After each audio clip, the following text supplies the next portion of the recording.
Good morning, everyone. Thanks for sharing your morning with us. Today is Tuesday, October 13th. This is a special workshop meeting of the Prescott City Council. Roll call. Mayor Kirkendall? Here. Mayor Pro Tem Kuknio? Here. Councilman Arnold? Here. Councilman Blair? Yes. Councilman Lamerson? Here. Councilman Lozelle? Here. Councilwoman Wilcox? Here. All present.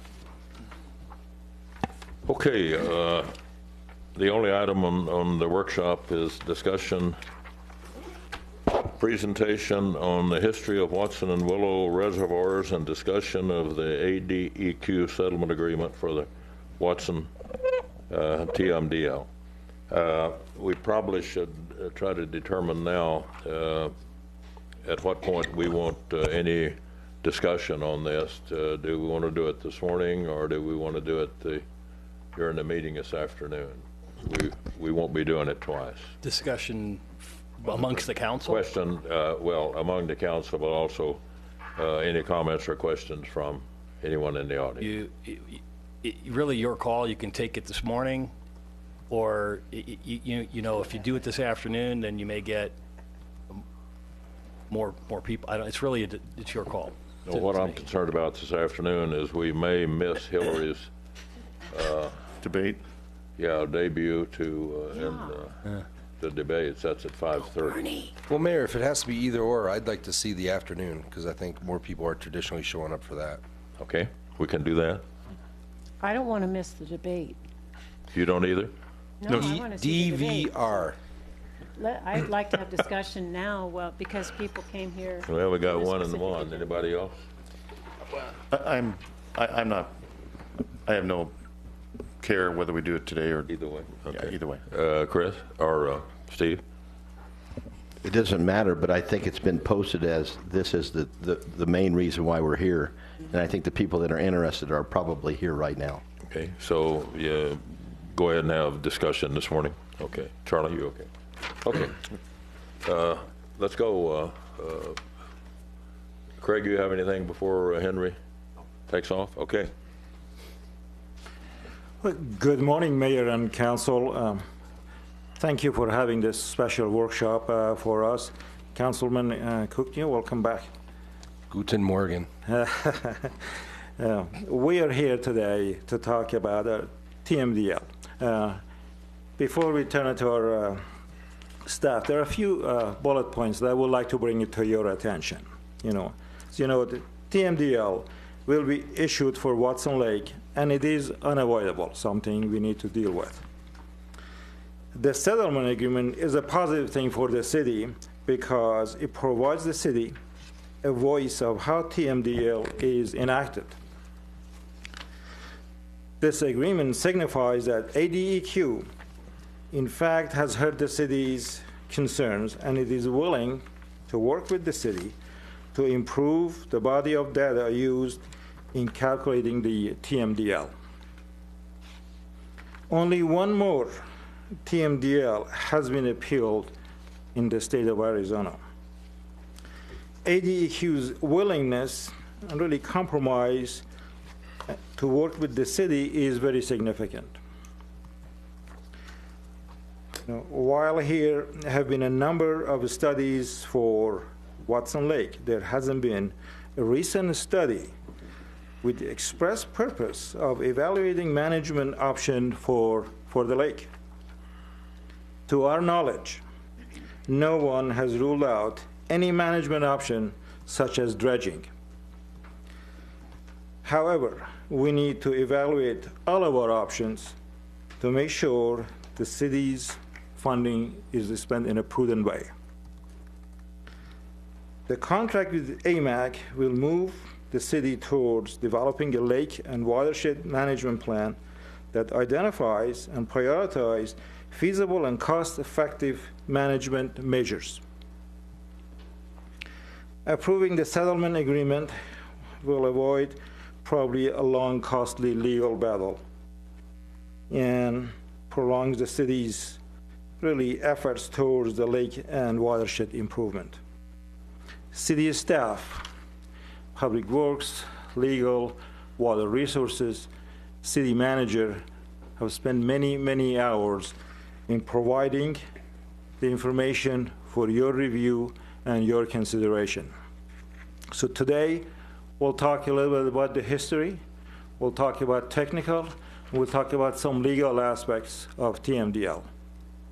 So with that, with your permission, Mayor, it's my pleasure to call Leslie Grazer to give us a little bit of history.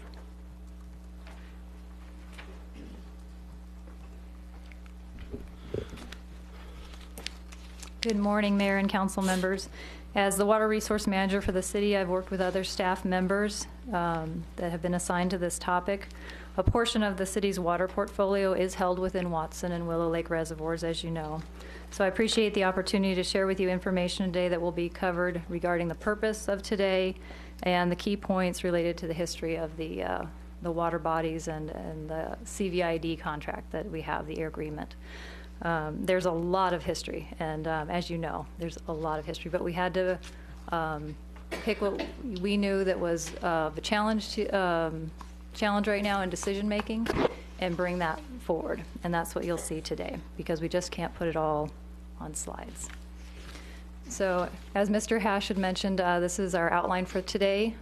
We'll move into the purpose, history, the Watson Lake TMDL and settlement will be handled by city legal staff and the environmental coordinator.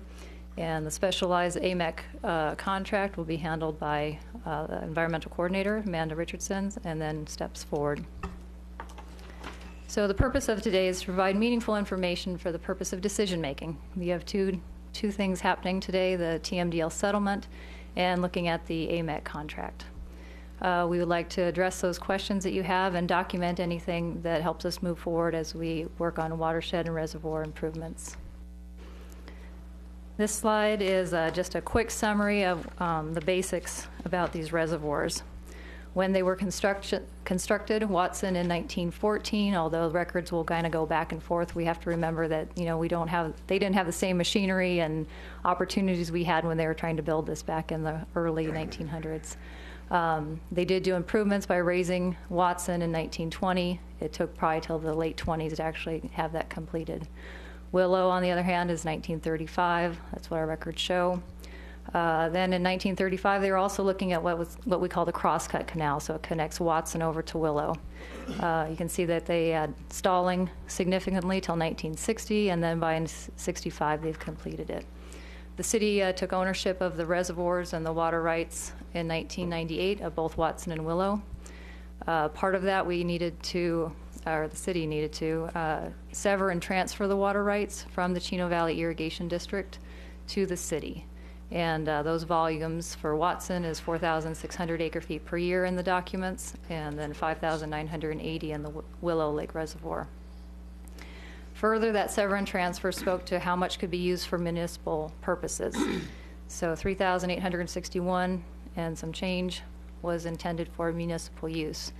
To put this in a little bit of additional perspective with some history, the decision order that the city has notes that it's 1,391 acre-feet that we move off for recharge purposes to support the community water needs, a portion of the community water needs.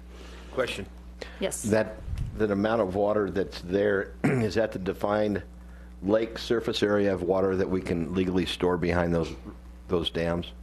Yes, the sever and transfer is a Arizona Department of Water Resources document, and that's how they quantified it. Now, there might physically maybe a little bit more room, but this is ultimately what was decided in legal documents. Do we have any idea in today's world, after siltification and this many years have gone by, what that capacity is right now?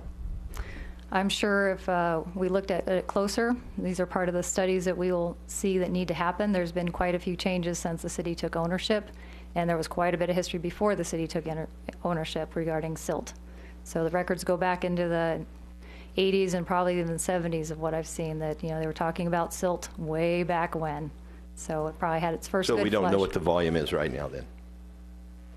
I don't have it with me today, but I think we could actually come up with a pretty good estimate of what that volume is. Okay, thank you. Yeah. I think that'd be important to know for the purposes of water storage. You know, we know we have contamination, but we also have a twofold thing going on here. One's water storage and capacity as well as recreation. So that number, I would like to know what that number is. This is a very multi-use situation. There's a lot of elements to it. So we'll just briefly look at the operations when CVID had ownership. I took this information directly from, I have it sourced there, the inspection creek for Granite Creek Dam, so that's what holds back Watson Lake. And it says the dam and reservoir are operated to provide irrigation water for the Chino Valley Irrigation District. The reservoir starts filling in the winter and early spring. Releases begin in late April and last through August when the reservoir is empty except for a dead pool. So, of course, when these were irrigation reservoirs, they took them down because they needed the water to grow crops. That was the livelihood. That was the purpose behind these. This is also supported in these next documents. Helen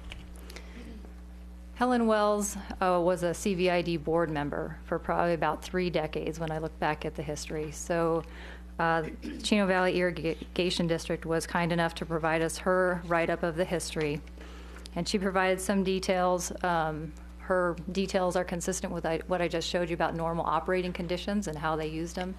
And then she further stated, Watson Lake is posted for no swimming, but some boating is allowed through the generosity of the shareholders during the early summer months. So, you know, while they don't have the valves open, you know, it was probably safe enough to have people on the water, and they knew that people enjoyed doing that.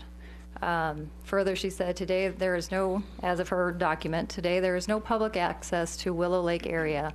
We have allowed a grazing lease and a material lease, both in the best interest of CVID. The grazing lease keeps the vegetation down, and the material lease keeps the Willow Creek channel open, and they were doing that for income purposes. Also for maintenance, their O&M. That was just part of how they operated. So within your packet, you did have an article that was done by Charlotte Hall that gave us more background on Mrs. Wells. And it also supported her statements in here that have also, as I said, rolled into the dam inspection report that was done. Then in the 1980s, mid-80s, the Department of Health Services was looking at this, and so we had a Sundog wastewater treatment plant discharging into a settling pond, basically, and then it was released into Granite Creek, and it went into the reservoir. That was a significant supply for the Chino Valley Irrigation District folks. That supply was valuable to them. However, there were starting to be concerns about, okay, we're having effluent supplies going into a water body that we know people try to recreate around. So in that time, they said Watson Lake has high productivity, resulting in low dissolved oxygen, low quality fish, odors, and unsightly floating material. 4 options. This was we're seeing almost deja vu. We're here again. Back in the 80s, they were doing the same thing. They had a group of people, state officials, NACOG, the city, Chino Valley Irrigation District, all talking about how they were going to handle this to meet the current federal and state requirements. So there were 4 options presented, and I don't think I should necessarily read through all these, but the option the city decided to make, was that the city would pipe the Sundog supplies over to recharge ponds. This was a $7 million project. If they didn't, I can't even guess, but this was the option that the city chose. And obviously that was a sizable, expensive option. They had the option to develop alternative surface water quality standards based on site-specific investigations, so a study. Develop an alternative water quality standard based on ambient background conditions upstream of the population center. So I think that's maybe something that we all miss sometimes. This water body is downstream of our population center. Everybody who drives cars, uses products in their yards, you name it, it runs off when it rains, it goes into the creeks, it ultimately lands in the creeks. So they were saying, okay, we understand the situation hasn't changed. Maybe we need to look at what the ambient is beyond the population center up into the forest area. The last one was to exempt Watson Lake from existing standards or modify the protected uses and the numerical criteria. So once again, we're seeing similar things here. The option, again, was, I think everybody felt was the best choice at the time, was to move the effluent supplies over to a recharge facility. And that had to come into law as well of what a recharge facility actually was and permitting. It launched a whole series of things. Now I'm going to move to now the city comes to purchase these water bodies. And the reason they did that was because in 1998, the area, the Prescott AMA, that's not just the city, that's Chino Valley, Prescott Valley, Dewey Humboldt, and all the unincorporated folks of that area, that landmass, the area was declared out of safe yield, meaning you are pumping more groundwater than is naturally restored. So what that did was it invoked the assured water supply rules. This was the primary purpose for the purchase of the reservoirs. The city could not issue any more building permits on groundwater. The state offered that if you have alternative water supplies, then you could start looking at what else you want to do with the lands that you hold and the people who are coming in to build within those lands. So this wasn't the city's first alternative water supply. That was actually treated effluent. That's the recharge facility. But then they acquired Watson and Willow Lake reservoirs as another alternative water supply to pumping groundwater. This was a sizable agreement. This Chino Valley Irrigation District intergovernmental agreement required the Department of Water Resources to sever and transfer water rights, and then to be on top of all the elements within the intergovernmental agreement related to the effluent supplies that were going to be made available through the agreement, the municipal and industrial supplies that the selling landowners were going to be able to have, and it all had to wrap into this assured water supply document that we call the decision and order. So a little bit more about, what this intergovernmental agreement does. The shareholders, the Chino Valley Irrigation shareholders who decided to allow for the sever and transfer of the water rights they had in Watson and Willow Lake reservoirs, they would be able to be guaranteed 0.25 acre feet per year. These were the folks that didn't have an irrigation grandfathered right. If you had an irrigation grandfathered right and you extinguished it and pledged it to the city, that was where the assured water supply came in, that the city would hold that in perpetuity, basically, as an assured water supply, as long as we had a designation of assured water supply. So I'll be careful with the word perpetuity. If the city does not continue to uphold its decision order, then we don't have a decision order, and then we can't guarantee these things. So once again, that's why we're so careful with these water supplies within the water bodies of Watson and Willow Lake Reservoir. Further, the city, if you extinguished and transferred and pledged your irrigation grandfather right to the city invested in extending water lines to the corner of each of those properties. So lots of things happening in this intergovernmental agreement. The next piece, excuse me, was a block of 33,000 acre feet of reclaimed water. So this is treated effluent supplies. So we're also having to watch this with our water bodies here. They have that block, and that block looks like about 18,000 acre feet has been put to use. Bless you, sir. And then 15,000 is still available. It included a water exchange. So we had the Chino Valley Irrigation District folks had some people that were not selling owners. They did not want to give up their surface water rights. So we're still holding 23.3 acre feet in the water body that they can call for based on an additional water exchange agreement that's in place. Last, of course, this one comes up quite a bit. Prescott assumed the obligations under a stipulation in judgment that was a 1971 contract or legal document, and that basically tells how those reservoirs will be operated. We can't move water supplies until April 1st. By the end of November, we have to shut it down. There's other pieces in there, pieces about, okay, if you want to do some maintenance on those, notify SRP in 90 days. Pretty, I think, basic information there. But it is a 1971 agreement, and it has to be upheld. And then last, there's some questions about what else is in that agreement. So there were some responsibilities related to dam safety and repair costs. So please remember, one was built in the 1914 time period, the other one 1935. These are old. And so there was need for emergency action plans, you name it. And the city has those in place. But there was nothing within that document, or well, I should say the city, based on our legal counsel interpretation, actively waived the right to hold CVID responsible for conditions within the reservoirs. So we're having this discussion about water quality and sediment potential removal and all these things. It's not something that we have the ability to go back to. There's certain requirements and language within this intergovernmental agreement. So I tried to move through that fairly quickly so you could keep moving on this topic. Of course, there's many historical documents on this and what happened along the way. Bottom line, the city at that time, based on the conditions in the late 80s, was not the owner of Watson and Willow Lake reservoirs at the time, but they did work and paid just about $7 million to move the effluent supplies off the lake and get it over to a recharge facility, which now supports your decision and order, your assured water supply, one of the elements that supports that. So we'll move to the next section here, and this will be presented by Amanda Richardson, the environmental coordinator for the city. Thank you.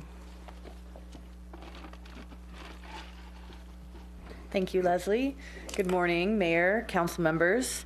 In this next section of the presentation, I'm going to elaborate or go back and go over the history of the Watson Lake Reservoir TMDL and go over the technical details of the settlement agreement, which is up for your consideration for voting this afternoon.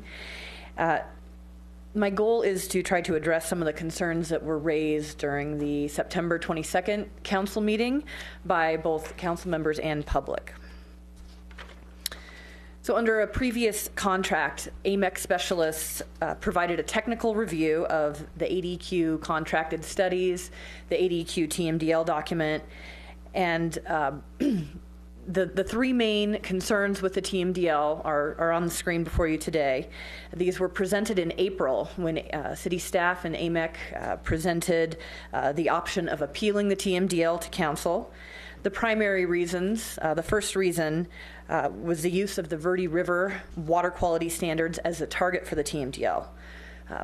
As Leslie showed in the history of the reservoir, there's been some discussion about whether a man-made water body that receives inflow from a wastewater treatment plant as well as downstream of a population center can meet the same water quality standards as a free-flowing river. So that has been something that's been up for discussion for some time and is still an issue today.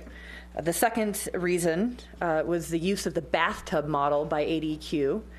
This model was overly simplistic and didn't adequately simulate the complex processes of the lake. And the third reason was the use of limited data as well as problems with the data for calibrating the model. The TMDL was published in the Arizona Administrative Register on March 6th. This publication is basically ADQ's response to public comments. The public comment period had happened prior to March 6th. So ADQ responded to public comments and also made a list of what changes to the TMDL they were making in response to the comments. At that time, the city did not feel that city comments and concerns had been adequately addressed. So when the TMDL is published in the AAR, you have 45 days to appeal it. If you don't appeal it, you're essentially accepting the TMDL and it will go forth to EPA for finalization. So on April 7th, city staff and AMEC presented the option to appeal the TMDL to council.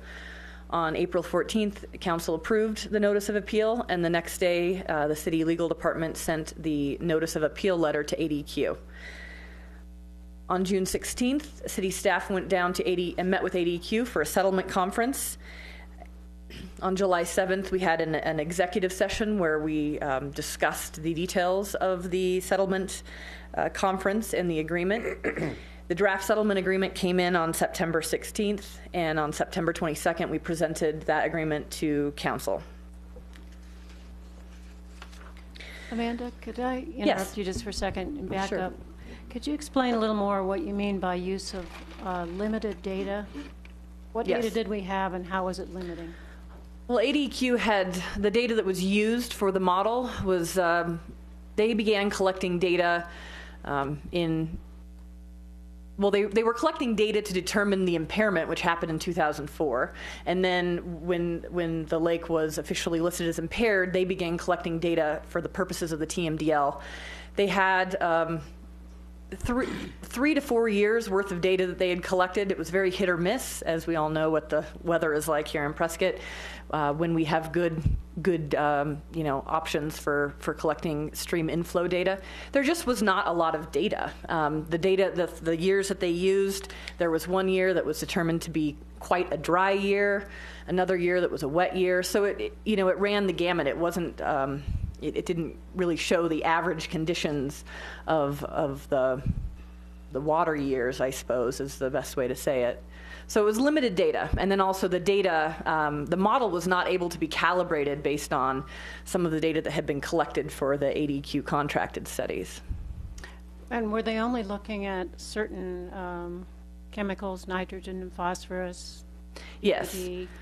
The reservoir is impaired for nutrients, and so that was the primary focus of their study, really looking at nitrogen, phosphorus. They looked at algal biomass and chlorophyll A to help understand the nutrient relationships in the lake.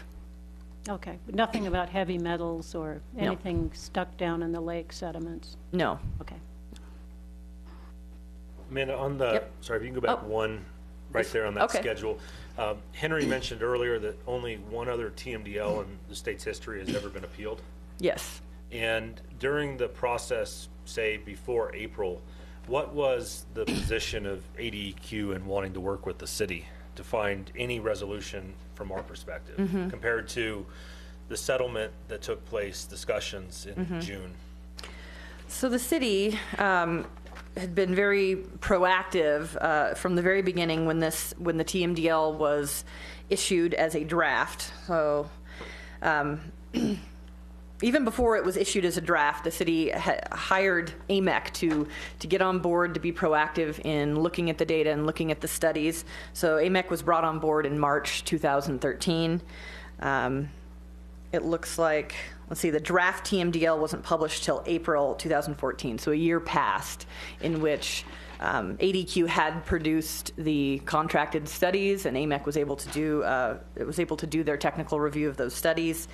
As I understand it, this was kind of early when I started working for the city. Someone else might be able to elaborate, but I know the city did meet with ADQ on more than one occasion. I was actually with the group at the time because we've had new staff come on board. So before the draft was issued, the Department of Environmental Quality was nice enough to say, before we release this, we would like to give you a copy so you can see what we've been talking about. And the city had been sitting in, you probably remember we had Susan Fitch come up several times and tell how their data collection was going and things of that nature. Leslie, please remind fellow council who Susan Fitch was. Oh, I'm sorry. Susan Fitch was the scientist on the project, the lead for this, out of the Arizona Department of Environmental Quality. So we reviewed the draft, and we had the city had concerns. So we said, may we meet with you and discuss some of these concerns. So we outlined, just like you've seen, like the top 3, and there were other concerns as well. Went down to the Department of Environmental Quality, sat with them, they listened, they said, we'll get back to you, and then we had almost a year before anything happened that we actually saw that draft come out. So we understood that to be that they would hear our concerns, but it wasn't until we actually filed written comments that we'd be in that chain of, how things work within state law. So I think to summarize, to answer your question, the city was working very hard even before the draft was issued, trying to stay in touch with what was happening out there water quality-wise, data collection-wise. We had folks from wastewater operations assisting with data collection.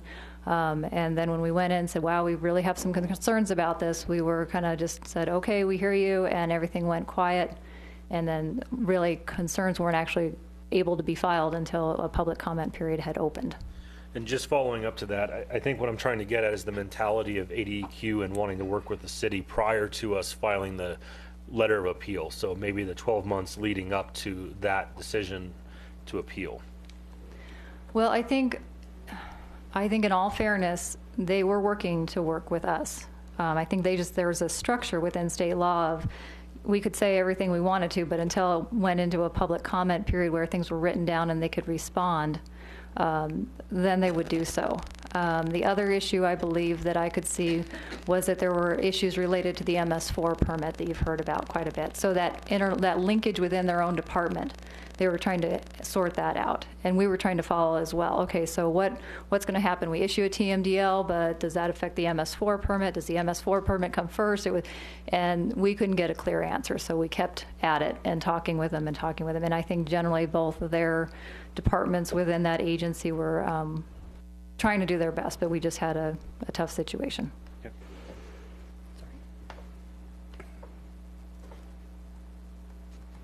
Okay. So moving on, the settlement agreement specifically addresses city-specific concerns. It doesn't drastically alter the content of the TMDL or the intent of the TMDL. Under the settlement agreement, the main changes to the TMDL document itself is that ADQ is to verify some flow data. Our consultant found some discrepancies between what they used and what the USGS gauge provided. And then they are to make changes to those tables and figures as appropriate. And then also an acknowledgement that this TMDL will be phased in over 5 years, meaning that in 3 to 5 years, the model will be revisited, and any new data that has been collected in that time will be used to develop a new model or recalibrate the model. And then the TMDL will be updated based on the results of that model. So those are the primary changes to the TMDL. The settlement agreement does not affect the pollutant load reductions of the other stakeholders in the watershed. All other stakeholders in the watershed have been assigned a pollutant load reduction. This doesn't change that. It doesn't change the role of the other stakeholders in the implementation of the TMDL or the comments that those stakeholders put into public record during the public comment period. The city was the only party that appealed the TMDL, so essentially other stakeholders had the same option to appeal, and they did not, so they are essentially accepting the TMDL as it is. Could you summarize the other stakeholders? Yes. The TMDL breaks out the pollutant load reductions based on other permitted sources in the watershed. Like the city has a regulated storm sewer system, the MS4. There are other MS4s in the watershed, such as Yavapai County and ADOT. So those are stakeholders that are assigned load reductions. And then also a certain portion of the pollution has also been attributed to the forest, national forest, the tribe, state land. Essentially, there's a table in the TMDL. I can pull it out that shows you how they've assigned these pollution reductions and a percentage of the pollution based on area of the jurisdiction in the watershed and the type of land use. So an urban land area contributes more pollution than does an undeveloped forest, like the forest. So the settlement agreement does not affect other stakeholders. If you approve the settlement agreement and we enter into this agreement with ADQ, the TMDL will be sent to EPA for approval. Once the TMDL is approved from the EPA, it is considered final. So then compliance with the final TMDL occurs through ADQ stormwater permits. The city, as well as those other permitted stakeholders that I mentioned, are required to demonstrate progress towards meeting pollutant load reductions. This means water quality sampling of the reservoir, as well as stormwater discharges, development of a reservoir management plan, and leading to future mitigation measures in the reservoir and watershed. As Henry mentioned, ADQ is required to issue a TMDL. This is something that is laid out in the Clean Water Act. So it is non-negotiable. They're going to issue a TMDL one way or another. The advantage of the settlement agreement is that it provides the city a voice in the TMDL. It allows the state and the city to work together towards an improved body of data that is the basis for the TMDL. If you approve the settlement agreement, the TMDL will become final, and then the city will begin collecting additional data, which is required under the permits, as well as the TMDL. This means that immediate action will be taken to develop a monitoring plan for the reservoir and the watershed so that we can collect scientifically representative and useful data. This data will be used when ADEQ revisits the modeling in 3 to 5 years. The data will also support the development of a reservoir and watershed model that will inform future management decisions. It is important to note that a number of studies have previously been conducted on Watson Lake. A lot of these studies, at least in the 80s, sought to confirm that the lake was, in fact, eutrophic, that there were issues with nutrients in the lake. But there hasn't been a study for the express purpose of guiding management on the lake. So this has not been done before, and this is what we were trying to move towards. Under the settlement agreement, ADEQ will continue to refine and develop narrative nutrient standards for Arizona lakes and reservoirs. As we've discussed, and it was mentioned in some of the historical documents, there's been a lot of discussion about whether a man-made lake can meet the standards of the Verde River. And ADEQ has been working on revising these narrative nutrient standards because they recognize the challenge in that. So it is written in the settlement agreement that they will continue to revise those. Once those are adopted by EPA, the TMDL would be revised to reflect a change in the goal state of the reservoir. It would no longer be the goal is Verde River water quality standards, but some other more appropriate water quality standards for a body of water, a reservoir. If the settlement agreement is not approved, this will likely send the city down a path of long and costly legal battle with ADEQ. This will further prolong the city taking any active steps towards reservoir and watershed improvement. Later in the presentation, we'll have Assistant City Attorney Clyde Halstead. He'll go into greater detail about that litigation, potential outcomes. The next section, I'm going to discuss the AMEC contract, which is up for your consideration this afternoon at the council at the voting meeting. The professional services agreement with AMEC Foster Wheeler is for regulatory compliance with ADEQ's Watson Lake and Upper Granite Creek watershed TMDLs and the Municipal Separate Storm Sewer, or MS4, permit. The purpose is to provide the city with specialized technical assistance in complying with these surface water regulations. The work to be performed under the contract is the beginning step towards making reservoir and watershed improvements that are required by the TMDL and the MS4 permit. The contract is divided into 3 tasks. The first is to develop a Watson Lake Reservoir Action Plan. The second task is assistance with the Upper Granite Creek Watershed E. coli TMDL. And the third task is to develop a storm water quality monitoring plan. The first task is for the Watson Lake Reservoir Action Plan. This will outline the steps and actions needed to develop a comprehensive reservoir management plan, which is a requirement of the TMDL. The city does not currently have a comprehensive management plan that considers the many uses of the lake. The action plan will help determine an appropriate model for the reservoir and watershed to guide future mitigation efforts. Due to the complex processes and relationship of the watershed and the reservoir, a model is needed to evaluate all those variables and potential management options. The AMEC contract lays the groundwork for moving forward with developing a model and evaluating those management options. Second task is assistance with the Upper Granite Creek Watershed E. coli TMDL. Up until now, we've mostly been discussing the Watson Lake Reservoir TMDL and the settlement agreement related to that TMDL. However, we have another TMDL on its way. That is for the Upper Granite Creek Watershed. This TMDL will assign E. coli reduction targets to watershed stakeholders and require E. coli monitoring of stormwater discharges. So AMEC will provide a technical review of the E. coli TMDL and the modeling performed by ADEQ, much like what they provided for the Watson Lake Reservoir TMDL. The draft TMDL for the Upper Granite Creek watershed was released in December 2014. The city at that time provided comments into the public record. The next step, and this has not happened yet, and we don't know exactly when this will happen, is that ADEQ will publish their responses to the public comments and changes to the TMDL in the Arizona Administrative Register. It'll be up on the register for 45 days, and at that time, the city can decide whether to appeal that TMDL or not. And having AMEC provide these technical services related to the watershed will help keep all these activities between the reservoir and the watershed connected. While the TMDLs are separate and distinct studies, as far as moving forward with management, you can't consider one without the other. They do not work in isolation. So it's important that we keep these things, we look at them together. The third task is to develop a stormwater quality monitoring plan.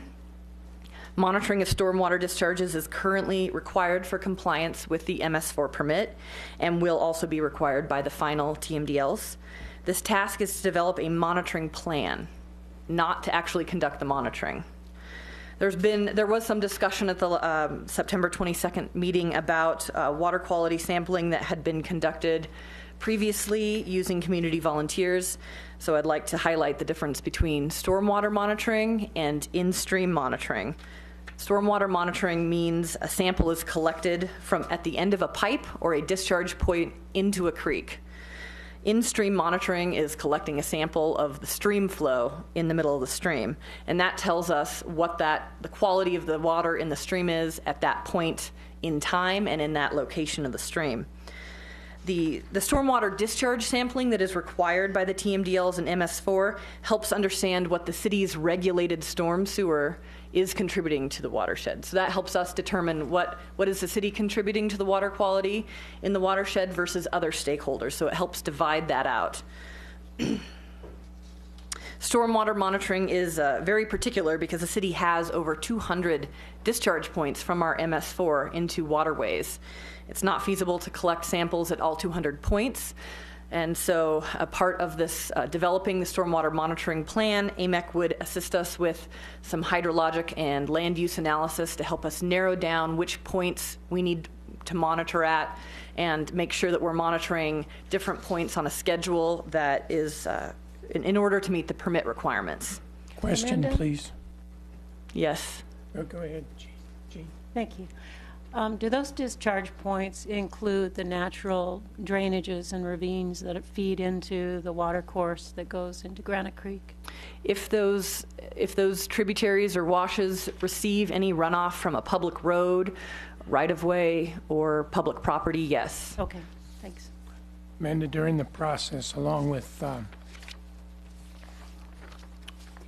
AMEC, staff, et cetera, are we conferring with ADEQ and EPA, because that's who they are, they're sort of the arm of the EPA, along the way to make sure we're not sitting back here again in 2 years or 3 years to do it all over again because we didn't do it right? Yes. Right. The requirements for monitoring are laid out in the stormwater permit, so we will be following those requirements and seeking advice from ADQ as needed.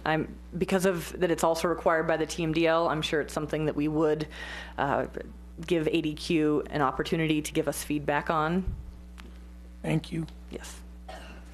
So that the data that would be collected through stormwater monitoring, eventually, when we get to the point where we're collecting the data, is used to measure compliance with the TMDL through the stormwater permit. That data would be sent to ADQ on an annual basis. That's data that would also be used in 3 to 5 years when ADQ revisits the modeling effort.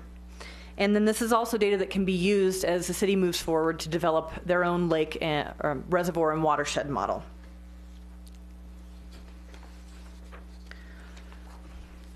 So to begin the steps forward, I will hand it over to Clyde Halstead.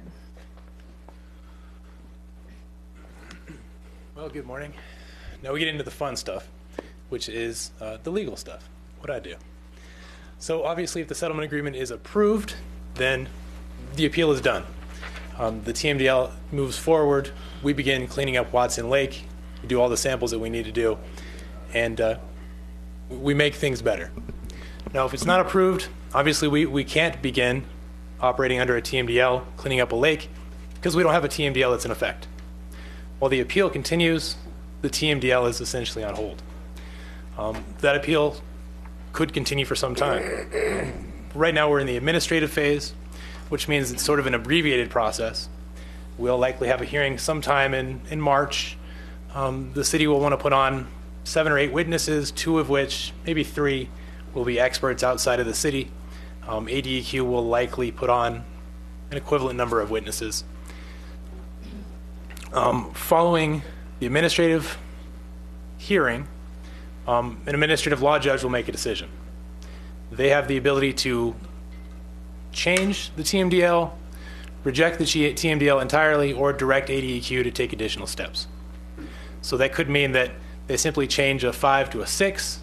It could mean that the ALJ says, well, ADEQ, collect data for one more year and redo the TMDL.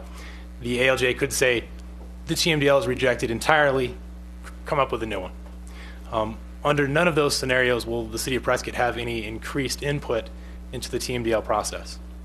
The ALJ can only make them follow state law, and under state law, we can only submit comments that ADEQ can either accept or reject. Under our settlement agreement, of course, we have the ability to control what data is used in the redevelopment of the TMDL and what implementation plan is used at the outcome of the TMDL as well. Obviously, if we prevail in this administrative appeal, ADEQ can appeal to the Superior Court and the Court of Appeals and the Supreme Court. If ADEQ wins, we can do the same. At that sort of the next level, another trial can be held. At that stage, another week, maybe 2-week-long trial. It's a lengthy process. Sort of the same stuff for the AMAC contract. If it's approved, we can begin collecting data. We can begin improving the watershed in Watson Lake. If it's not, we could face some fines from ADEQ, and we will sort of be on hold as far as Watson Lake quality is concerned. That's our entire presentation. Can we answer any questions now for anyone? I have a question. Under the terms of the settlement agreement, it says ADEQ will retain its discretion to choose the model and methods used. So I don't think that the city really has complete control over the method and the ultimate model. We don't, and we don't want complete control, because creating our own model could, based on our experts' recommendations, cost somewhere between $500,000 and $1 million. So as part of the settlement agreement, ADEQ gets to develop that model, gets to control that cost, and also gets to control what model is actually used. Now, the bathtub model, while we have issues with it, it is used nationwide. It is sort of the standard for most lakes. So while we can say it's not appropriate for our lake, it is what is used. So if it's what's used again, and we feel that it was used correctly, and it accurately reflects how Watson Lake should be managed, then it should be appropriate. If it's not, we can always appeal again. And if we didn't have the settlement agreement, we could either pursue the appeal and take the risk that we would lose and ADEQ would develop or tell us what the model is anyway, or they would do so anyway because they have the authority to do that. Isn't that right? That's correct. If we lose, it's the TMDL that we have now. If we win, ADEQ would simply develop a new TMDL without any input from us at all. Okay, thanks. Jim? Thank you, Mayor. It was never in our control to begin with. The minute we acquired those stagnant bodies of water that people want to be around. But my question to you is when you brought up fines, let's talk about that just a little bit. Because so on the public record, we have an understanding as municipal legislators, what kind of fines are we subject to with regards to this issue? Well, if we don't meet the requirements under our MS4 permits, we can look at up to $25,000 per day that we don't take the actions that are required. Thank you. Charlie? Mayor, thank you. And Clyde, thank you for the presentation. I think a couple of questions that I have, because since our last meeting, been able to do a lot more research about the settlement, get some questions answered. Is it the recommendation of all of the departments involved from staff's perspective to approve the settlement agreement? It's my understanding that it is. I'll let the other departments speak for themselves, though. Okay.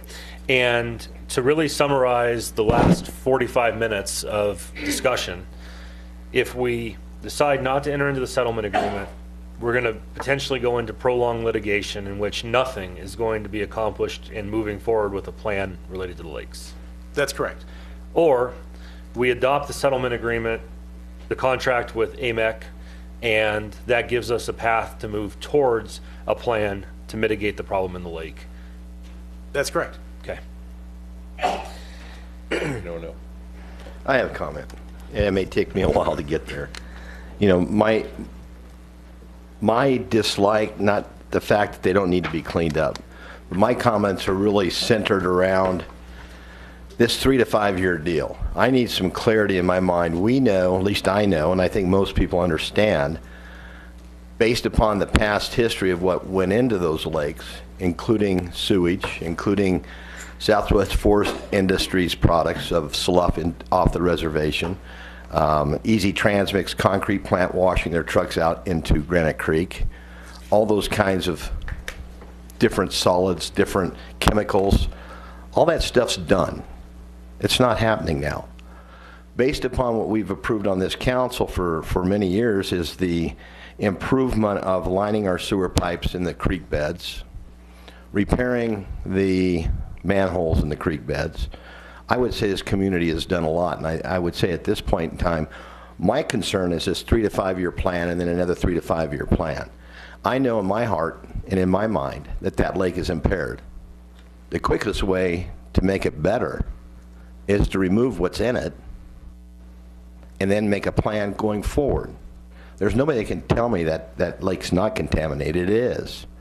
But we're sitting here wanting to study it for 3 to 5 more years and then put a plan together on what we're going to do next. If it were me, and I'm only one, I'd say we go out for RFP for a request for proposal as part of the plan to find out what the cost is to dredge the lake immediately and then work on silt catchment basins and all those kind of things and have a plan moving forward. Going backwards, this seems to me going backwards. I mean, we know the lakes were impaired based upon years of crap that's gone through those, you know, those washings and creeks. We know that. But we've also fixed a lot of that stuff. So I just guess it's a time frame thing for me.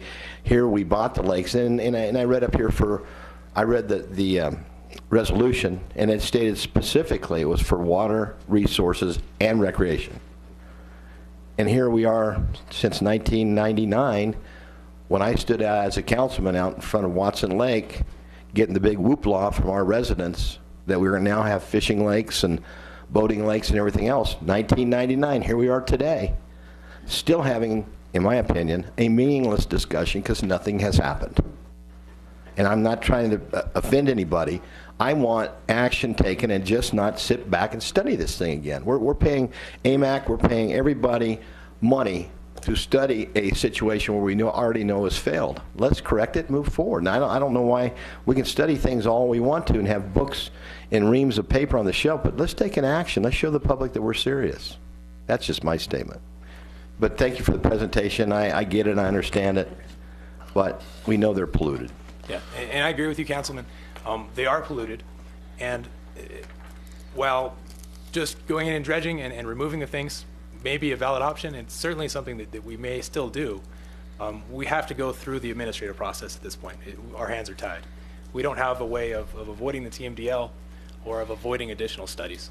Even if the TMDL is adopted as it's written, we would still have to make additional studies through AMEC under our MS4 permit and to ensure that whatever implementation plan, including dredging, would be effective. So we're sort of at the mercy of ADEQ at this point. We have to go through their process. But that's the question I asked Leslie. But when you say being effective, the first reason listed in the resolution was a body reservoir to store water. If we know those lakes are compromised by maybe half of the storage capacity that we have on them, why wouldn't that be the #1 driving force of saying we need to dredge them, not only for water storage, but to remove the contaminant?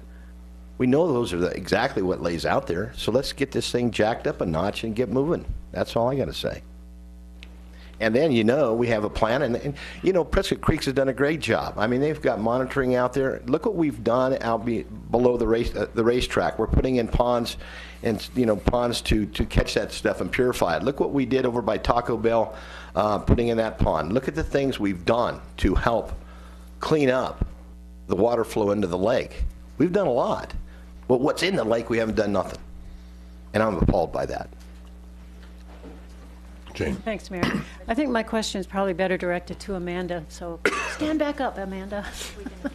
Can we address Councilman Blair's comment about dredging Sure, first? yeah. I do want to point out that dredging is something that was mentioned in ADEQ's TMDL document. The limno corral studies, the sediment coring, those things were all mentioned. And what was recommended is that we need to do a much more detailed analysis to understand the benefits and also the potential downsides to dredging. That has not been conducted for dredging or any management option, and that's why I said no management option is being recommended yet. We're not taking anything off the table. That is something that will be considered. I pulled this table out of Dr. Walker's limno corral study on Watson Lake, and it is his scale 1 to 5, 1 being the worst and 5 being the best, showing 2 different options for dredging, because there's more than one way to do dredging. There's multiple options on where to dredge in the lake, and you can see that it's very expensive, it's logistically difficult, and it's kind of middle of the road as far as meeting water quality goals. So we need to look at it in more detail. And we have not done that. That has never been done. If I may, Councilman Blair, I also wanted to bring forward the recreation side. So we can see in the records, and you probably know far better than I because you grew up in this area, that Willow Lake was basically closed down. It was fenced. No swimming. They said no swimming. When the city purchased the reservoirs, they started opening things up to the public, and actually before they purchased them, they were speaking of boat docks and fishing opportunities and things of that nature. So sometimes I think the community needs to be reminded that there's trail systems for biking, walking, hiking, stroller use. You can do these kind of things. You can go out birding. You can go climb in the rocks. You can take a boat out. There's certain requirements related to that. You can do fishing. There's archaeological sites out there. So the city has provided some amazing recreational opportunities. Did they serve every recreational opportunity? No. But can they serve every recreational opportunity? I don't know. I think even if this was an alpine lake, there could be, issues regarding swimming in an alpine lake. And, so I hope that I just wanted to share that is that I think the city has done has worked really hard to make those places where people can go exercise, ride their bikes, look for birds, watch animal behaviors basically, try kayaking out, things of that nature. So I can hope appreciate that, and thank you. And I just look at the lakes that are created out there, including Tempe Town Lake, including Mountain Valley Park, where they put water aerification in the system so that you don't have the blue-green algae buildups, those types of things. There's things that we can do. I appreciate what you said, but we have water that are in those lakes now all the time, where back in the day the water used to be drained down. We've got all kinds of bird iguana that's out there in Watson and Willow Lake. We've got all kinds of things going on. And I guess it's just a process question. I just get frustrated that government dictates to us that we need to study. Okay, we know they're impaired. Why don't we fix it? That's all I'm saying. Well, I think everything's an iterative process, and so the city, there was a lot of studies that were done. I found some amazing studies related to when Fish and Wildlife came in, or Game and Fish. It was probably actually Arizona Game and Fish, and they were pulling samples of eggs and looking at metals that are accumulating in things of eggs or crayfish or whatever. So everything's iterative. The group back in the mid to late 80s said, okay, I think we're fixing this problem by moving the effluent off. And I think everybody felt fairly relieved. We've fixed the problem. We might have more to do. So here we are now. What's the next step? We're going to have to do a little bit more. What's really changed on, I think, the city is that it's now a water body for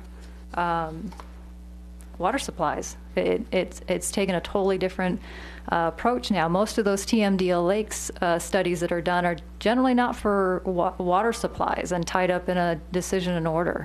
So that's why we really hope to have a very multifaceted, full scope look at this, so operators at the city can know how to move that water up and down. Recreation Services knows when we're moving water up and down, so they can have great events out there and provide things to the public. And there's a safety aspect, there's a recreation aspect, there's probably some habitat that's evolved over time. So lots of Lots of studies, I would say, yes, but not a plan for how you're actually going to operate and maintain. And the last thing I would say before Greg. No, sees Gene light- needs to still go. The last thing I want to say is that, I know we have to do this, so I will be voting for it. I'm not happy with the process. I never will be, no matter how many minutes we spend here talking about it. But I would just ask one thing, that we make sure we keep SRP in the loop of what we're doing based upon our contract with them. Yes, sir, and we do. I think Jean still had her question to ask. Yes, I You're do. not done, Yeah. okay.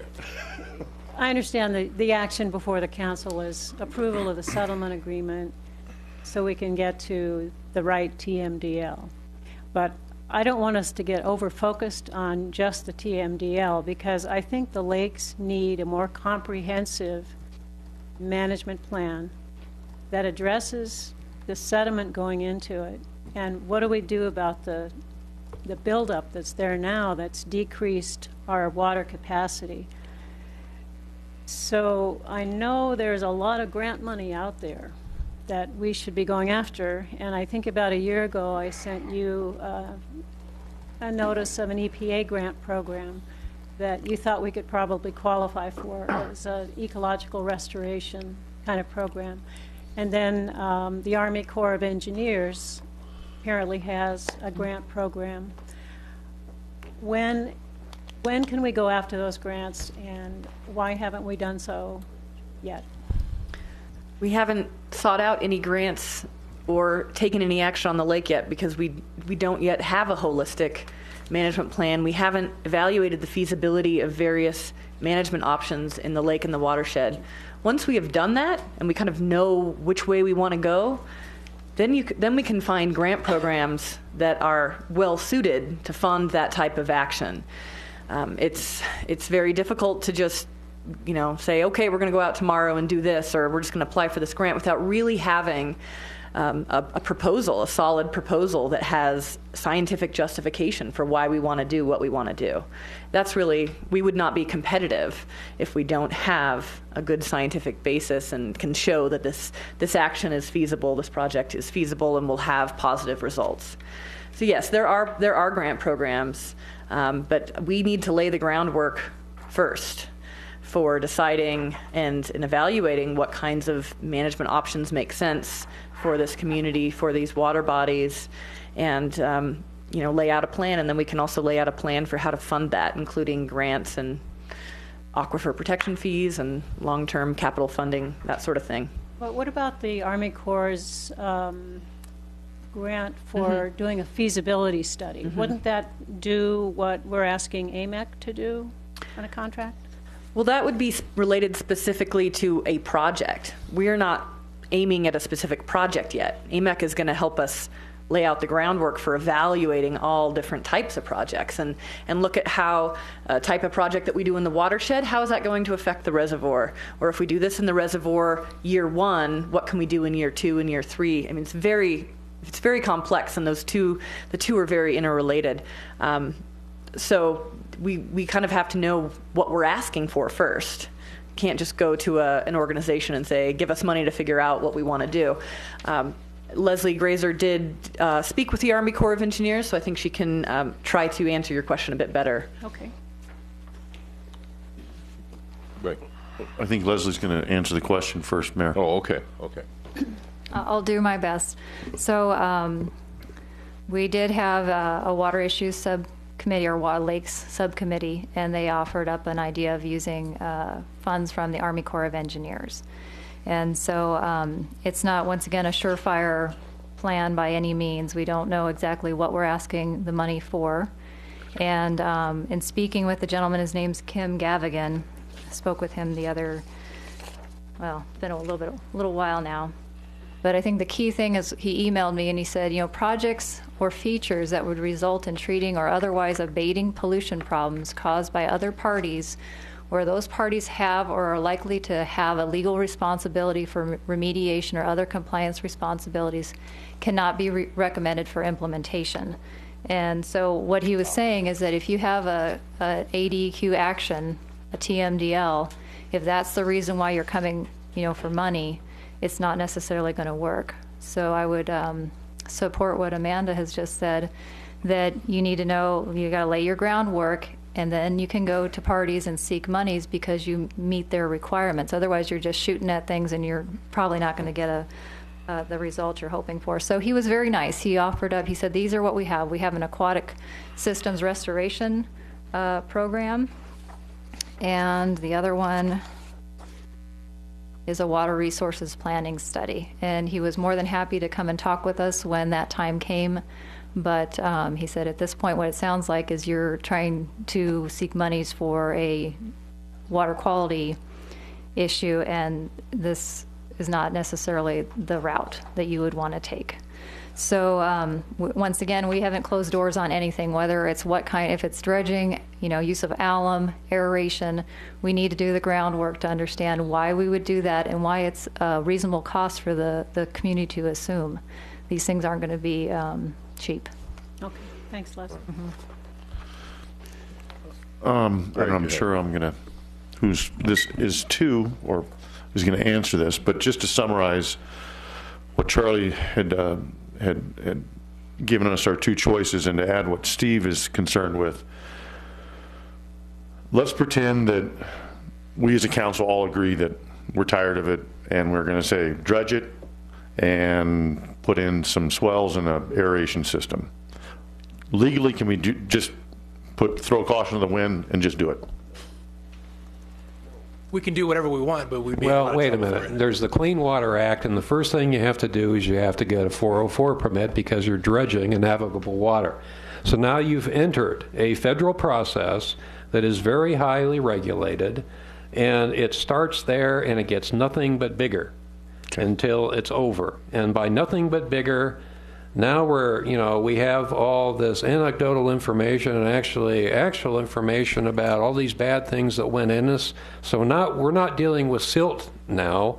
We're dealing with a hazardous substance. We're talking about thousands and thousands and thousands of cubic yards that have to be removed according to the proper precautions, have to be contained, and have to be deposited in an environmentally permitted fashion or location. We are talking millions of dollars for that.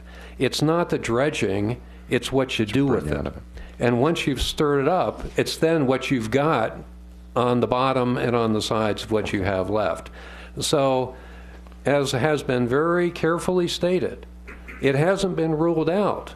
Right. But you have to go into it with your eyes open because it's going to cost big dollars and require heavy permitting. And I just wanted that answered in 2 or 3 sentences without going into legalese and environmentalese, just a straight out answer of why and we can and can't do it. Sure. Thank you, Craig. And if we did do it, it wouldn't remove our obligations under our MS4 permit or this TMDL either.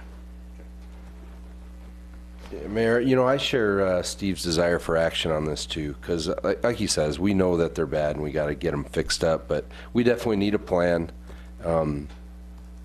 And we're not the only owners of this water either. And, if you just went into dredging and you stirred up, this water is still being used for agricultural purposes, correct? I mean, it's still going out for tomatoes and Chino, or no?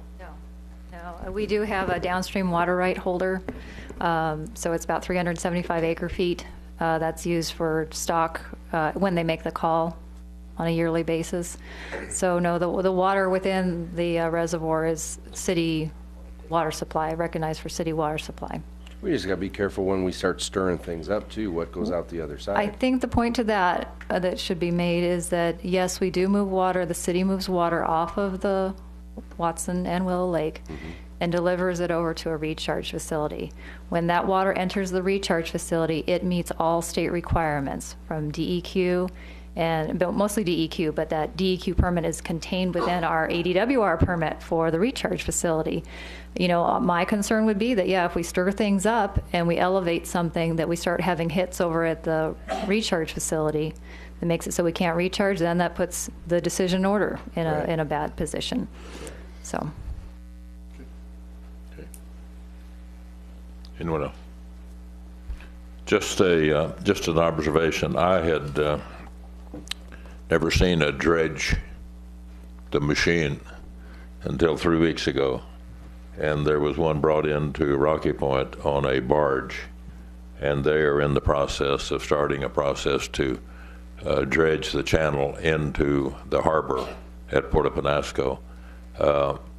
It's a big piece of equipment, and they brought in 3 barges of pipe, big pipe, flexible pipe, that they use to hook onto the grinder out there that has to take that residue someplace to get rid of it, and which is apparently what's holding them up at this moment of starting the process. I hope to see the process working next week, but the harbor master told me that they were already at the point of $4 million spent, and they haven't started the augers to working yet. Wow.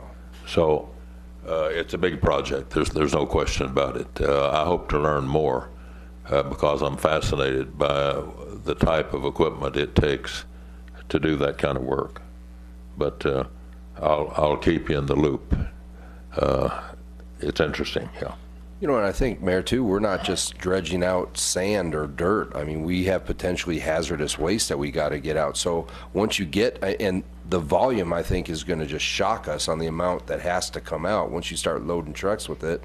And then we got to go set it somewhere and, you know, put it on plastic in the sun and let it get better, you know. So this is a huge, I wouldn't doubt if dredging the lakes would cost more than purchasing the lakes altogether once it gets done.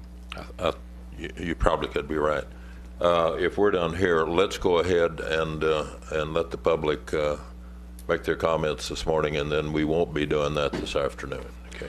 Thank you, Mayor and Council. Gary Warup.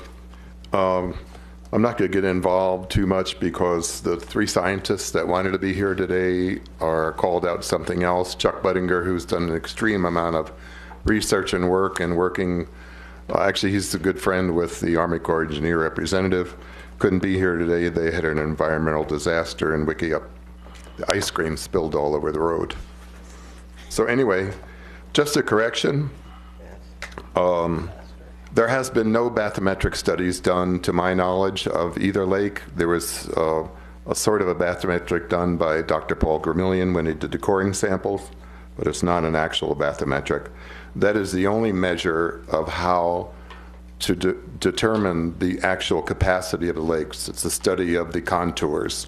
That has not ever been done. If you go back in records to when we had the 8 presentations with the Lake Subcommittee, we invited Greg Kornrump, and I asked, where did you get the figures of 4960 and 5600, whatever they are? And it's on record. He said, we made it up. So that's on record. And I said, so what do we do then to determine? He said, just go do it and we'll congratulate you. But we do have those guidelines, and the only way you can do that is a bathymetric study. That has not been done by anyone.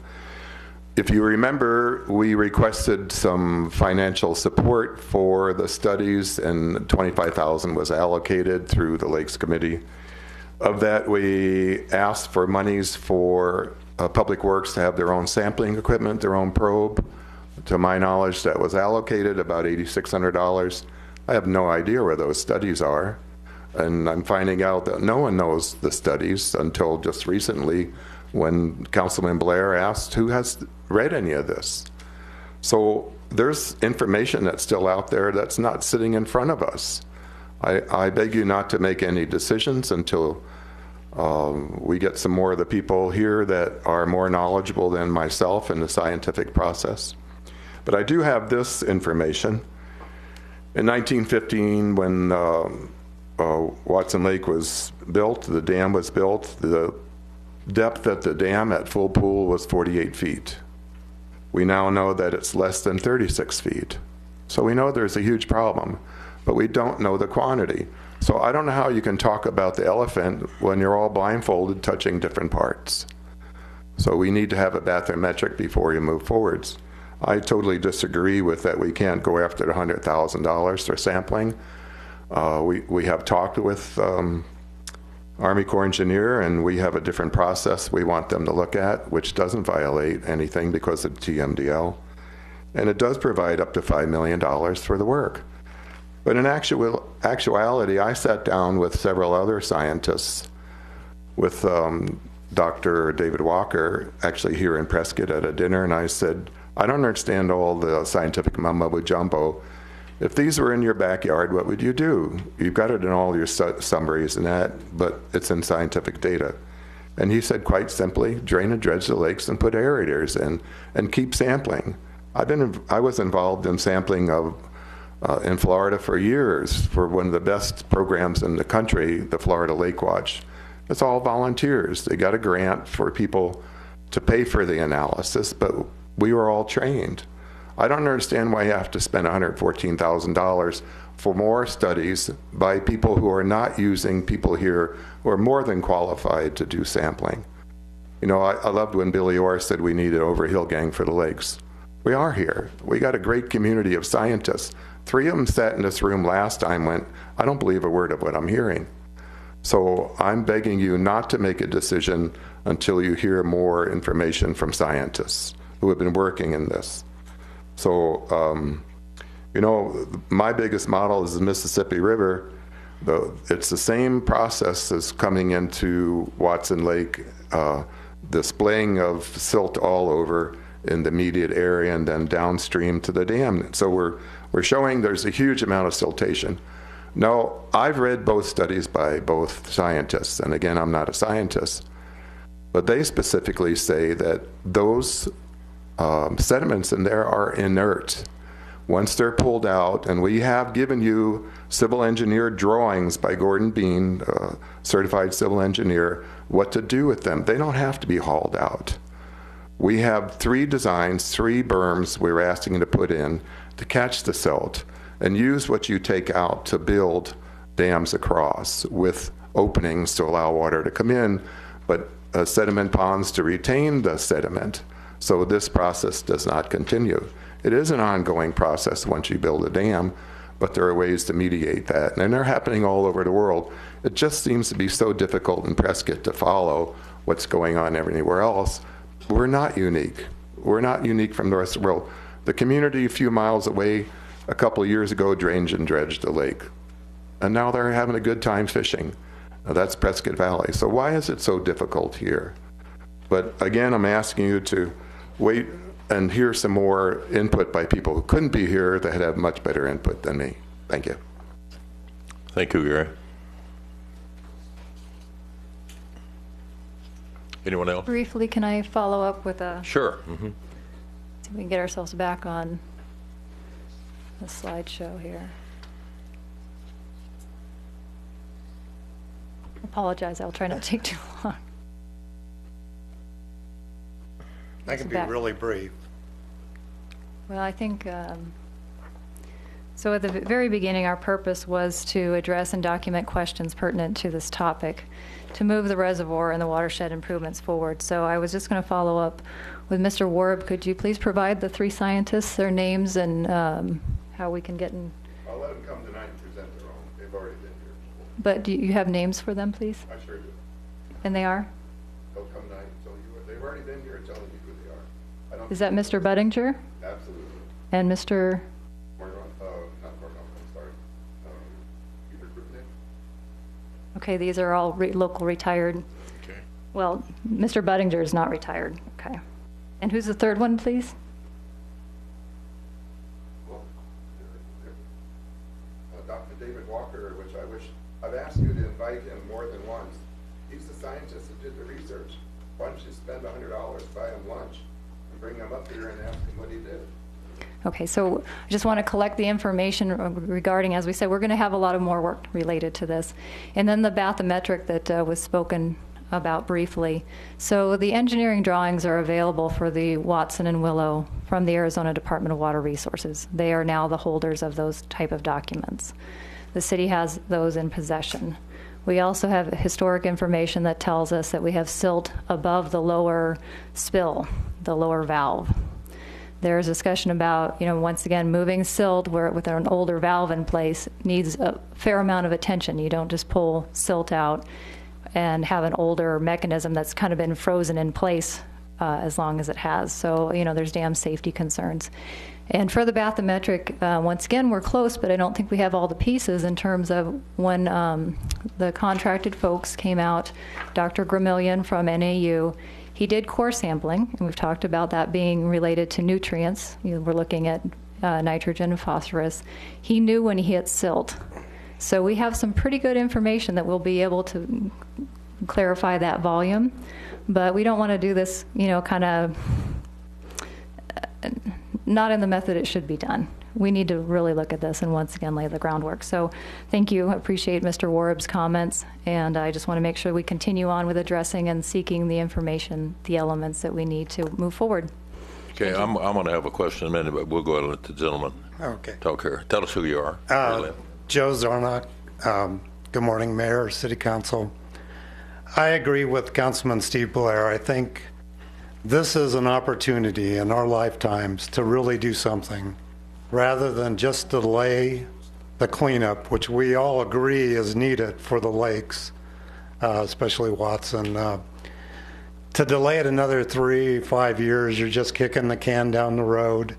I think we could really work something out. Take this opportunity, send a letter to the Army Corps of Engineers, and there was points raised about, well, we don't know what to do. Well, they will do the feasibility study based on what I understand for no cost to the city. Now, it does require an ecosystem restoration, and I think it can qualify for the Army Corps as an Army Corps project. Now, the city can assure them that you're not going to remove yourselves from liability with ADEQ, and I think there's other agencies, state agencies like Game and Fish, that would agree that Watson Lake needs an ecosystem restoration. And I think ultimately it can qualify for an Army Corps project. And, my understanding is if it does qualify, that the Army Corps would pick up like 60% of the cost. And then there's other entities, from what I understand, like Game and Fish, that would also contribute to the restoration.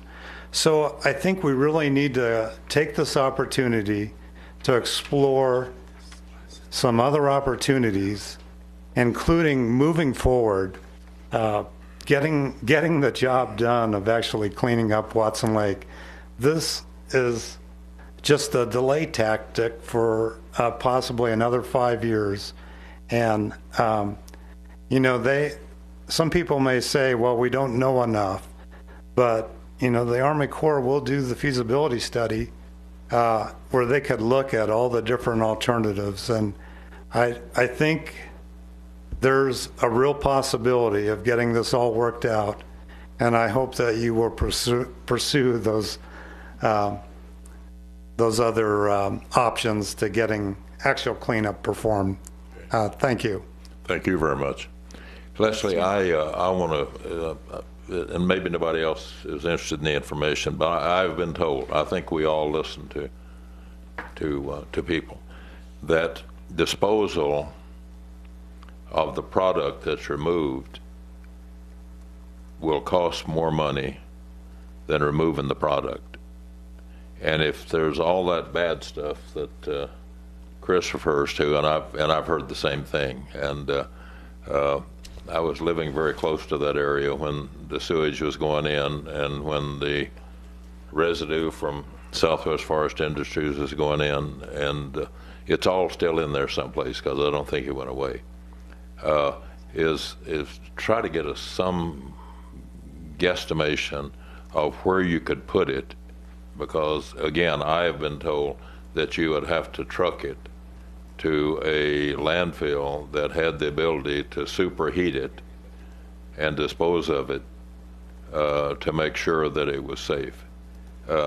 Just try to get us, We don't have that, and so that's why we are looking at all the options. If you do dredge, what's all the other implications and costs that you have beyond that? We don't have information.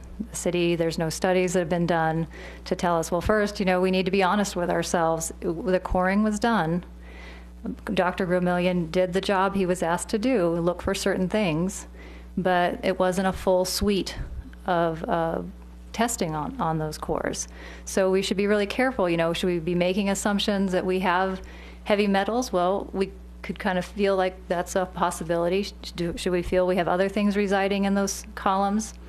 Maybe, but I think we need to be very careful and first have them tested. And when I talked to it's Dr. Gramillion, and this was quite a few years ago, I said, how long are those cores stable? That what's in those cores are stable so that we can go back and test. Because this TMDL was solely looking at it from the TMDL perspective. They were looking at nutrients. So the answer is, one, we need to look at what's really in those cores. And fortunately, we do have Dr. Gramillion, and he's holding those cores, so we can look at that. And then we'd have to look at the cost benefit of doing a dredge. Does it really make sense? And what do you do with everything that happens? I think the city manager already spoke to that. There's so much more involved than just saying, let's get that equipment out there and get it done. It's going to be costly.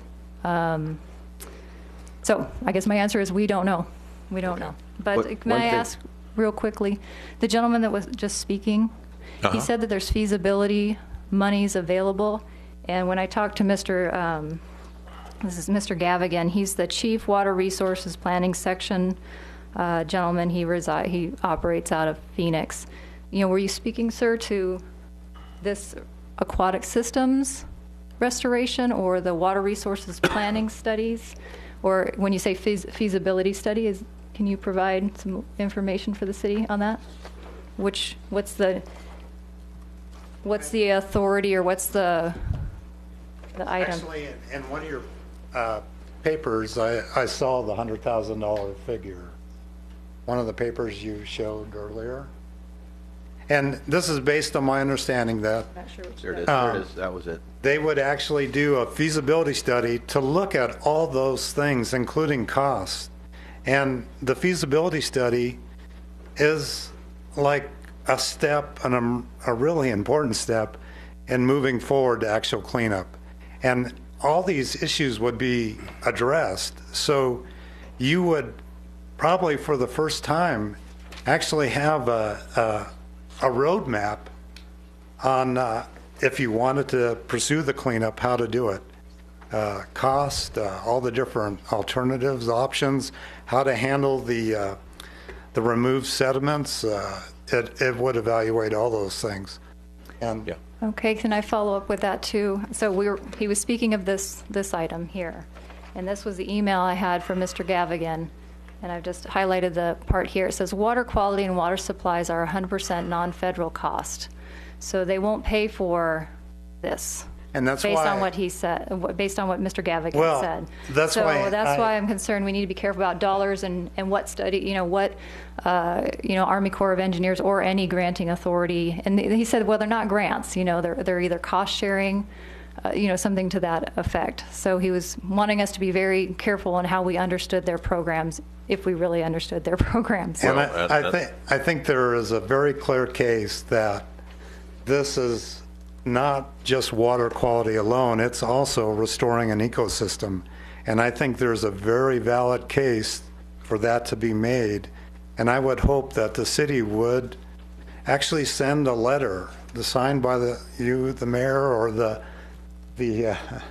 our new mayor and the city council to actually get a definitive answer. And I think if you look at other state agencies like Game and Fish, that they would probably agree that there's a real need for restoring the ecosystem there. Yeah. And I think that would be the avenue now. And again, you could probably work out some kind of deal where you're not off the hook on your liability. It's kind of strange that the settlement agreement completely ignores the other responsible parties. So the letter... the settlement agreement does not ignore the other responsible parties. They're not included, but... No, yes, they are, sir. They're within the agreement. But the bottom line is, I think there's a definite case to be made for restoring an ecosystem, and that unless you try, it's not going to happen. But I think there is a case to be made where this could qualify as restoring the ecosystem and that the Army Corps would possibly approve it as a project. So, Okay. Let me ask something. So we're all in this together, and we're all trying to end up the same place, I think. It's just how we get there. Yeah. But could I ask so that Leslie would know where to start? You preface your remarks by saying it's your understanding that these things can happen. Could you share with us who that understanding is with, so she will have somebody to go follow up? And I think it's in some of the documents she showed that there is $100,000 available for a feasibility study, not for necessarily for a water quality project, but for ecosystem restoration. So that's out there in the... And who has that money? The Army Corps. Okay. Would provide that funding. So yeah, we've spoken with the Army Corps, and this was their response here, that projects or features that would result in treating or otherwise abating pollution problems caused by other parties, where those parties have or likely have legal responsibility for remediation or other compliance responsibilities, cannot be recommended for implementation of these two funding ideas that have been presented. So once again, we're not saying no to any grants or funding opportunities. We need to really look at this closely and make sure that, if we could send a letter and they'd say, look, we already told you in an email. But Okay. There's nothing wrong with that. I've jotted down this gentleman's where you recommended, and, sending a letter could be sent, and we can see what happens. Yeah. Well, we send a lot of letters. We sure do. And if I could just say one more thing quickly, and I would ask, contact Game and Fish and see if they concur that this would be a water restoration project, and to get them on board as a partner in getting the lakes cleaned up. Okay. I have Thank a question. Let's try. This is more on a financial situation. I know if you go back and do the research, and I'm sure you guys have done a lot of it, but going back to the day when we had our roundhouse and APS had their petroleum and all the things that they did as far as creating energy. Many years ago, not many years ago, probably 12 years ago, Mike Fannin, in cooperation with APS, moved out all those soils that also leached into Granite Creek, into Watson Lake. They cleaned up their facility and had to truck all those petroleum-infested dirt products to Hope, Arizona. And that's where the facility is contained right now, that has the burners where they sterilize the soils. So that has been done. There is an avenue to find out how much that would cost. My question would become, knowing what we know, and you guys doing more testing on the coring samples, who is going to be responsible, or legal department? How are we going to try as a community to possibly have cooperation with these different companies that have been part of the pollution problem in the bottom of that lake? Or do we have any recourse whatsoever? Well, because our presentation today was only on the TMDL and the lake itself, we only looked into the legal responsibility of the Chino Valley Irrigation District. Under our purchase agreement, we assumed any liability for pollution in the lake from Chino Valley Irrigation District. That doesn't mean that if we find that there are specific metals that can be traced to a mine or different business operations, we can't seek some sort of responsibility from those companies. However, we'd have to know that those are there before we can do it. Right. Thank you. I appreciate that, because as APS did know that their soils were contaminated, and they did a whole structural site cleanup and transporting dirt out, bringing new dirt in, and being approved by EPA that it was cleaned up. But that doesn't stop the fact that it existed for several years, along with the creosote plant and the concrete plant and all the things that were polluting the lake. So the question becomes, as we move forward with this, I hope we are going to be very active in asking the question, who's going to help us pay for this?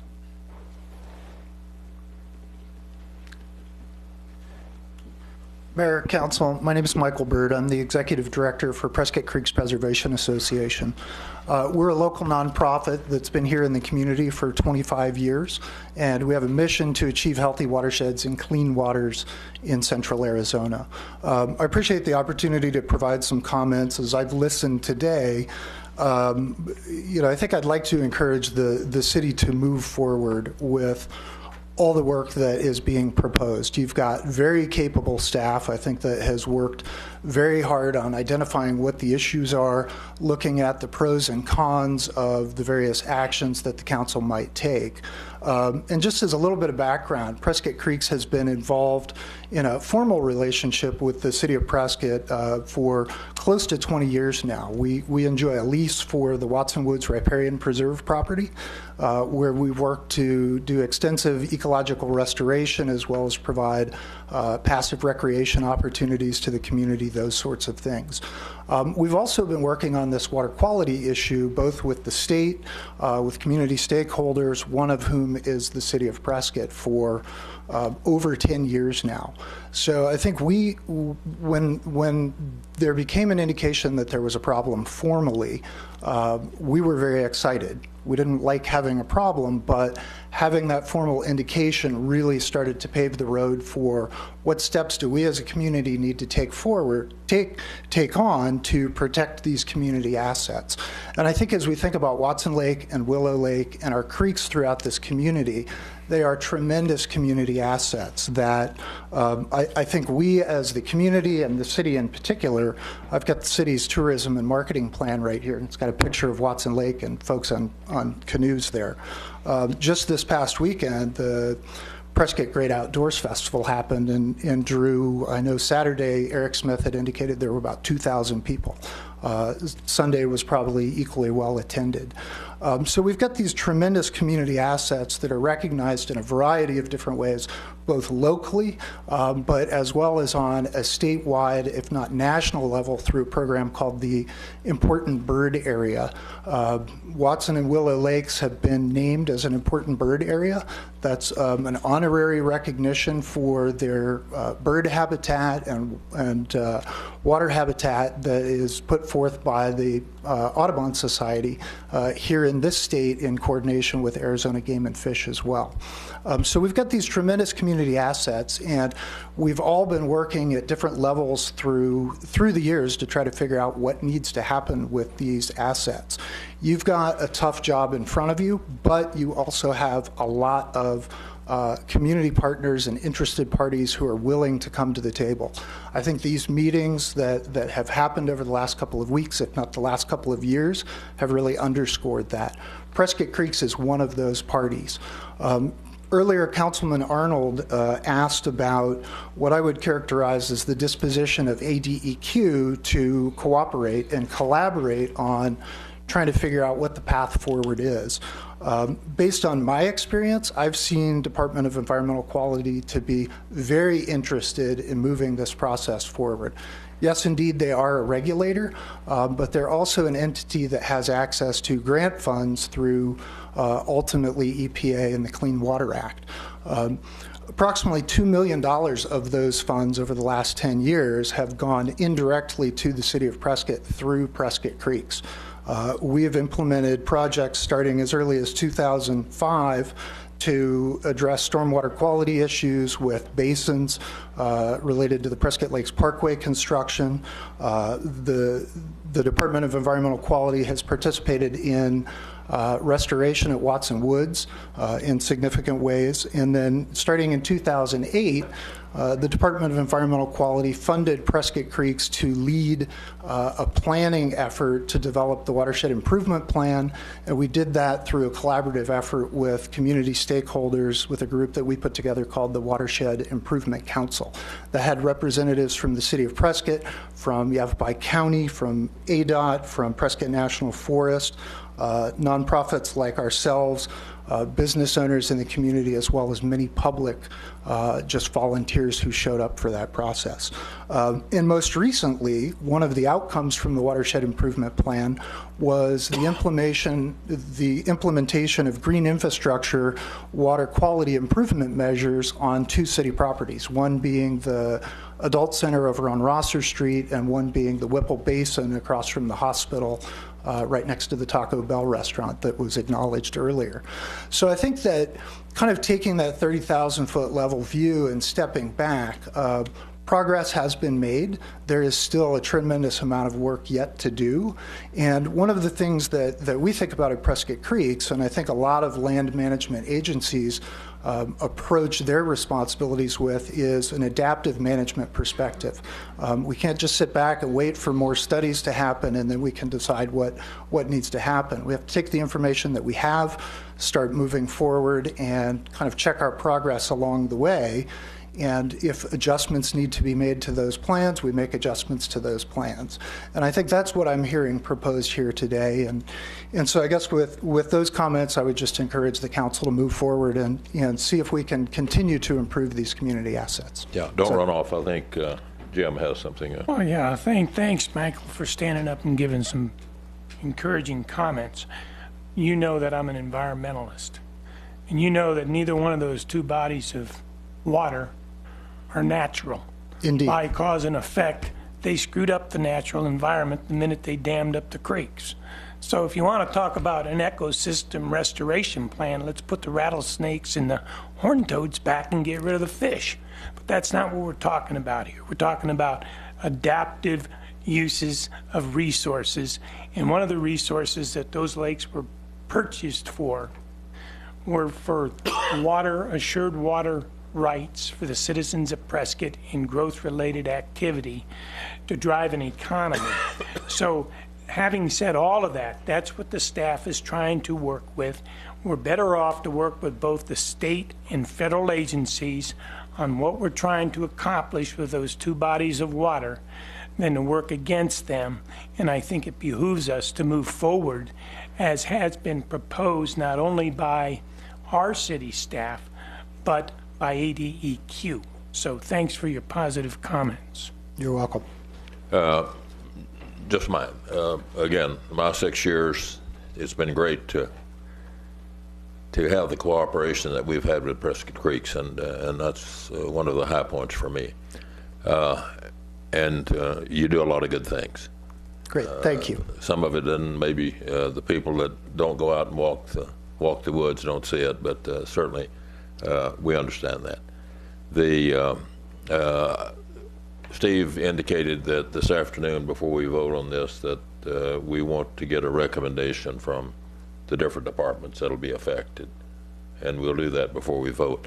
Am I hearing what I think I'm hearing from you, that we should continue this agreement and continue to move forward, taking advantage of things along the way till we get there? Yeah, I can't speak to the legal aspects of the settlement agreement. I'm just not qualified to do that.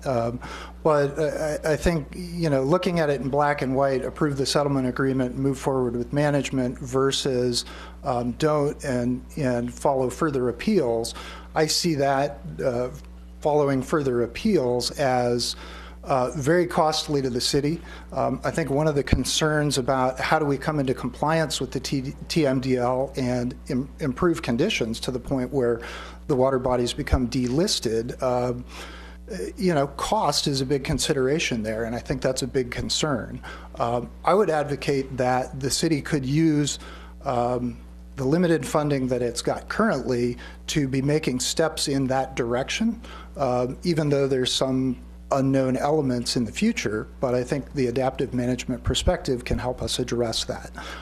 Conversely, if those funds and resources are used for a legal battle that is uncertain at best, it just doesn't move us in the direction that I would believe we need to move in.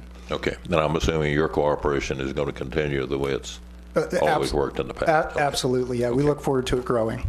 Okay, so thanks, Michael. Thank you for your time. Appreciate it. Okay, we're going to wrap up here soon. Is there anyone that has something that we haven't heard that... I would just like to make a comment. This is important, and I think you can see by as many times as we've had this in front of us. I would like to ask, just as pure inside thoughts from me, that we put this on the city manager's presentation every 6 months. It's that interesting to me to know that something is happening. So I want to be informed. I would suspect the rest of us would too. A lot of times after we pass something and it goes away, we never have any follow through. So I look at this like the parking garage. I want to know every 6 months, what are we doing, so that the community knows what we're doing. Okay. So I might like to make that part of the overall picture. I think that's reasonable. Yes, sir, and then we'll. Thank you, Mayor and Council. I just wanted to make a quick additional point about the possibility of using the Corps of Engineers. I think whether or not they're willing to help you may depend on exactly what you ask for help with. Yes, I understand that they are not willing to do a feasibility study that involves mitigation or compliance with a TMDL. But what we're talking about here is a separate problem of sedimentation in the lake, which we don't know is hazardous material that is anybody's responsibility to take care of as hazardous material.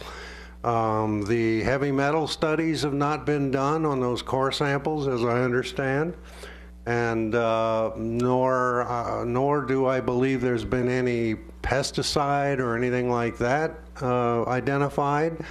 Lignin or lignin sulfonate from paper products plants is not necessarily a hazardous material. It's biodegradable.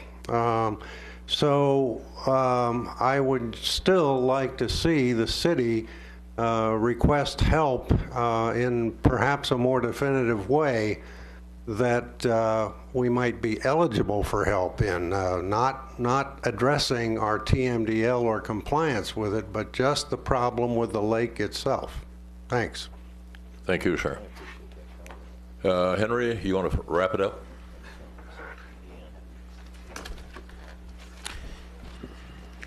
Thank you, Mr. Mayor and Council.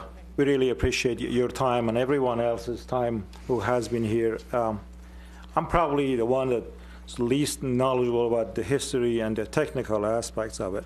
But if I may, Mayor, I just would like to have a couple of comments. I've had an opportunity to talk to most of you, Councilman Blair. I do agree with you. It has been a long time. We have done a lot of mini studies. But really, the study that would help us to develop a plan to manage our lake just hasn't been done. This is the very first time that it will be done.